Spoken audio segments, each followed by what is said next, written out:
हुई दिखाई दे रही है।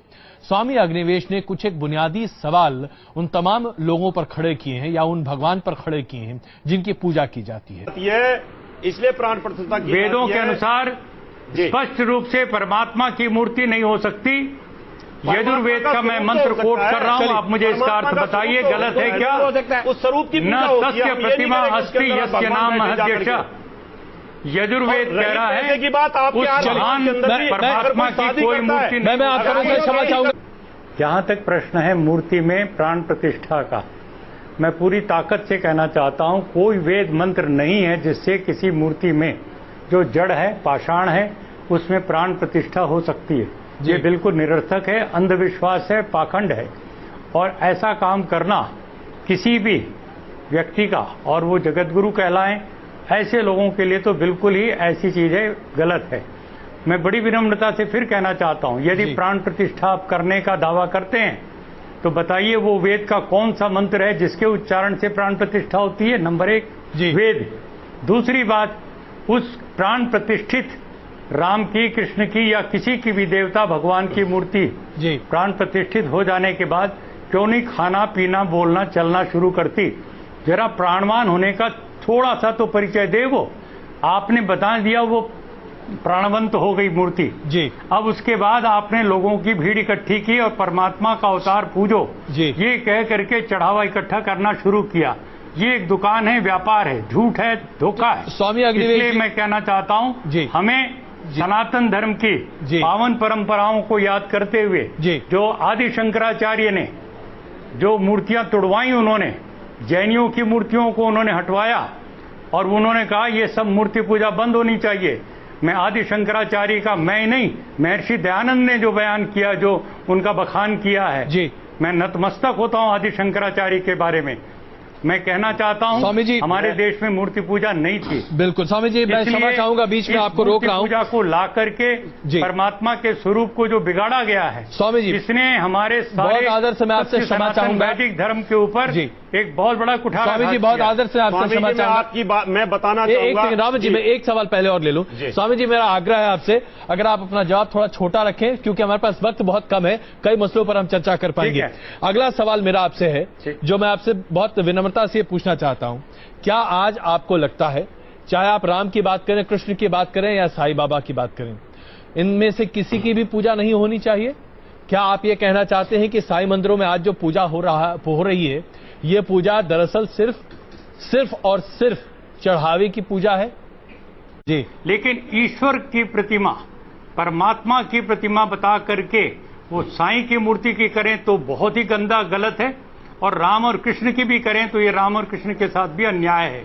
राम और कृष्ण ईश्वर भक्त थे जी, उन्होंने कभी दावा नहीं किया कि मैं ईश्वर हूं और मेरी पूजा की जाए, ऐसी कोई बात नहीं। कह रहे कि स्वामी अग्निवेश और रावत जी कम से कम एक मसले पर तो एक हैं ना। मैं स्वामी जी आपकी बहुत रेस्पेक्ट करता हूं, ऐसा नहीं है। मेरा मतभेद तो इस बात पे है कि आप इतने हमारे विद्वान भगवान जो हम जिनको मानते हैं उनके ऊपर आप कटाक्ष करते हैं। आप लोग वेदों को मानते हैं और वेदों को हम भी मानते हैं। आप भी सनातनी है, हम भी सनातनी है। मेरा नाम आशीष है, मैं नेरुल से आया हूँ, मैं बीपीओ एग्जीक्यूटिव हूँ।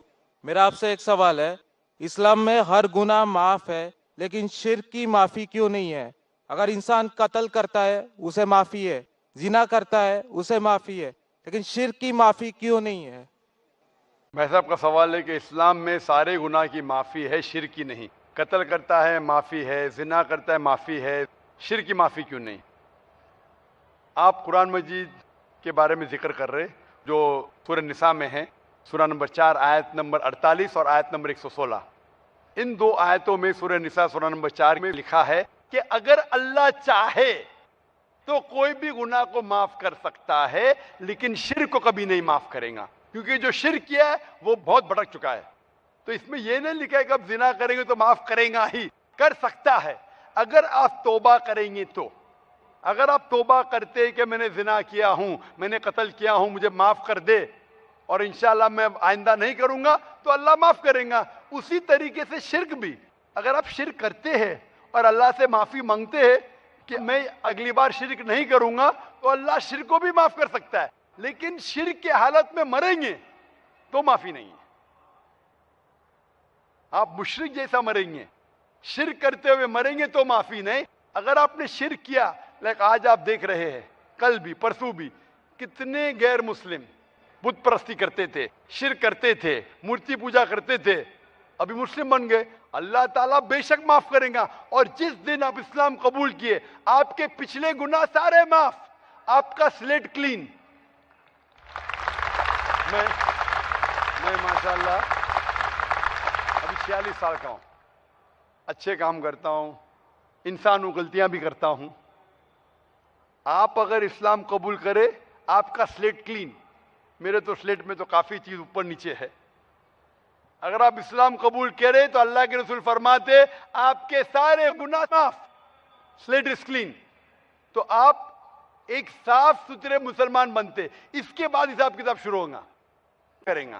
मैं पूछना चाहता हूं, आप मूर्ति पूजा में मानते हैं भाई साहब? जी मानते हैं। क्यों, आपको लगता नहीं गलत है? आप क्या हिंदू है? जी। आपके मजहबी किताब में लिखा है, छंदों के उपनिषद में, चैप्टर नंबर 6, अध्याय नंबर 2, श्लोक नंबर 1, एकम अद्वितीयम, खुदा एक है, उसके अलावा कोई नहीं है। लिखा है श्वेता उपनिषद में, अध्याय नंबर 6, मंत्र नंबर 9, नाचस्य कस्य जनिता न चदीपा। उस ईश्वर, उस भगवान का कोई रब नहीं, उसके कोई वालदेन नहीं। लिखा है श्वेता उपनिषद में, चैप्टर नंबर 4, मंत्र नंबर 19 में, न तस्य प्रतिमा अस्ति। उस ईश्वर, उस भगवान की कोई प्रतिमा नहीं, कोई अक्ष नहीं, कोई पिक्चर नहीं, कोई पेंटिंग नहीं, कोई फोटोग्राफ नहीं, कोई मूर्ति नहीं, कोई बुत नहीं। लिखा है यजुर्वेद में, चैप्टर नंबर 32, वर्ष नंबर 3 में, मंत्र नंबर 3 में, न तस्य प्रतिमा अस्ति। उस ईश्वर, उस भगवान की कोई प्रतिमा नहीं, कोई अक्ष नहीं, कोई पिक्चर नहीं, कोई पेंटिंग नहीं, कोई फोटोग्राफ नहीं, कोई बुत नहीं, कोई मूर्ति नहीं।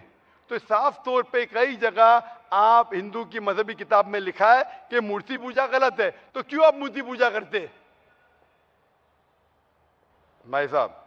जी, इस बारे में मुझे सही तालीम नहीं है, मुझे थोड़ा वक्त चाहिए। मैं इतने हवाले दे रहा हूं कि आपको लगता है कि मैं फेंकते जा रहा हूं। हवाले के हवाले दे रहा हूं, आप नोट कीजिए। जी। आप लाइब्रेरी में जाइए, आपको वेद नहीं मिलता है तो हमारी लाइब्रेरी में जाओ, इस्लामिक रिसर्च फाउंडेशन। हमारे इस्लामिक रिसर्च फाउंडेशन में आपको वेद का तर्जुमा मिलेगा, महाभारत का तर्जुमा मिलेगा, भगवत गीता के कम से कम 30 तर्जुमे मिलेंगे, बाइबल मिलेगा, बाइबल का तर्जुमा मिलेगा, कुरान का तर्जुमा मिलेगा, हदीस का तर्जुमा मिलेगा। मैं नहीं जानता हूं कहीं भी हिंदुस्तान में इतने मजहबी किताब का तर्जुमा मौजूद है। इस्लामिक रिसर्च फाउंडेशन में फ्री लाइब्रेरी, एयर कंडीशन में बैठो, फ्री पढ़ो। इंशाअल्लाह आपको चाय पानी भी दूंगा मैं। चाय पानी रिश्वत नहीं है, तो क्या आप ठंडे दिमाग से, कभी ठंडा दूंगा कभी चाय पानी, तो आप अच्छे दिमाग से रिसर्च कीजिए। हमारे पास कंप्यूटर सॉफ्टवेयर है। आप क्या जानना चाहते हैं, वेद के ऊपर बटन दबाओ, मिलेगा आपको। किधर लिखा है मूर्ति पूजा हराम है? बटन दबाओ, कंप्यूटर में निकलेगा बाहर। वेद के कंप्यूटर सॉफ्टवेयर है, बाइबल के कंप्यूटर सॉफ्टवेयर है, कुरान के कंप्यूटर सॉफ्टवेयर है, हदीस के। तो मैं आपसे दरखास्त करता हूं कि आप रिसर्च कीजिए कि खुदा एक है, रिसर्च कीजिए कि मूर्ति पूजा गलत है, रिसर्च कीजिए कि आखिरी पैगंबर मोहम्मद सल्लल्लाहु अलैहि वसल्लम है। और मैं दुआ करता हूं कि आपको हक जल्दी मिलेंगे ताकि आप इस दुनिया और आखिरत में सफलता पाए। शुक्रिया। आपके वेद में लिखा हुआ है कि और एक पैगंबर आने वाला है। आपकी भगवत गीता में लिखा है, चैप्टर नंबर 4 में, वर्ष नंबर 7 से 8 में, यदा धर्मस्य, यानी युग युग में जब भी परेशानी आएंगी इस धरती पे, तो मैं एक रूप हासिल करूंगा, अवतार। अवतार की सही मानी आपको मिलेगा वेद से। उसमें पता चलता है जिसे हम कहते हैं पैगंबर, आखिरी पैगंबर, आखिरी अवतार कौन है? कल के अवतार। अगर आप भगवत गीता में मानते, अगर आप वेद में मानते, आपको आखिरी अवतार, कल के अवतार में मानना ही पड़ेगा। फिर ही आप कह सकते मैं असल भक्त हूं भगवत गीता का। वो तो है ही, आपने जो बताया कल के अवतार तो आने वाला तो आप ही मानते है, कल के लास्ट अवतार में आने वाला है। आ चुका है। और उसमें लिखा था कल के अवतार की मां के नाम क्या है? सुमति।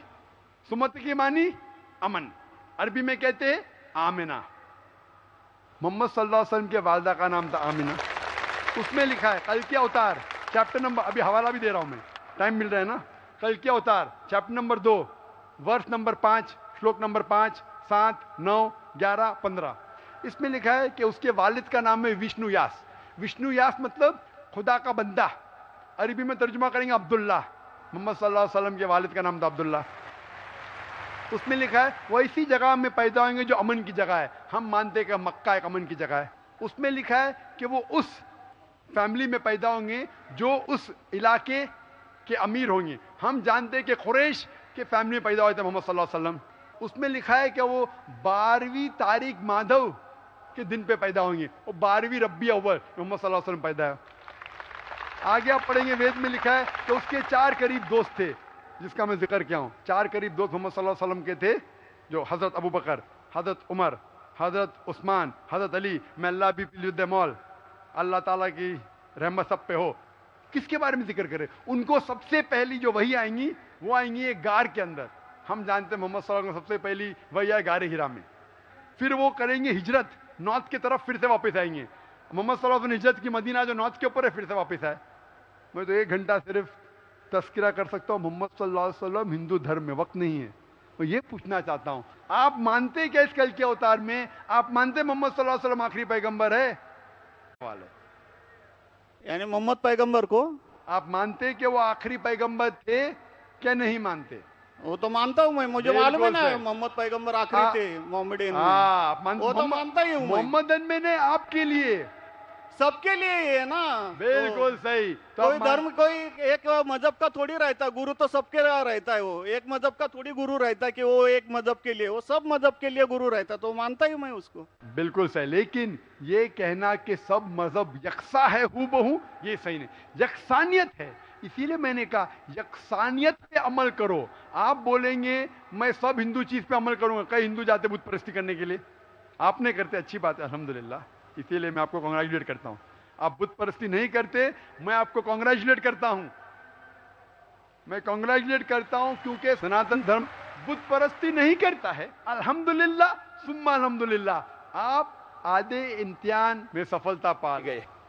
अभी ये पूछता हूं मैं, जैसे आपने कहा, आप अगर मोहम्मद सल्लल्लाहु अलैहि वसल्लम को आखिरी पैगंबर मानते हैं तो उसके पैगाम पे अमल करना जरूरी है। सिर्फ पैगाम को पढ़ना जरूरी नहीं, पैगाम पे अमल करना जरूरी है।